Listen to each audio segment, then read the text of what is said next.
చాలా కాలంగా మహాభారతం మరియు రామాయణం వంటి దివ్య గ్రంథాలను కేవలం కట్టుకథలుగా చెప్పేవాళ్ళు. ఆ కథల్లోనే ఈ అద్భుతమైన ద్వారక నగరం గురించి కూడా వ్రాయబడింది. చాలా కాలం వరకు దీన్ని కూడా ఒక కాల్పనిక కథగానే పరిగణించారు, కొట్టిపారేశారు.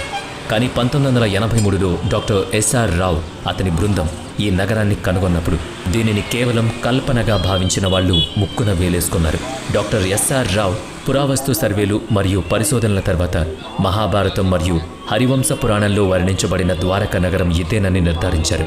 మరి ఇంత సంపన్నమైన ద్వారక నగరం ఒక్కసారిగా నీటిలో ఎలా మునిగింది?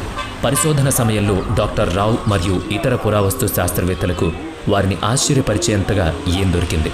ఈ డాక్యుమెంటరీలో సముద్రపు అలలను కూడా వెనక్కి నెట్టేలా నిర్మించిన ఆ ద్వారక నిర్మాణ కథను తెలుసుకుందాం. స్వర్గాన్ని సైతం వణికించిన ఆ శాపం వెనుక ఉన్న నిజాన్ని తెలుసుకుందాం. శతాబ్దాల నాటి పౌరాణిక కథలను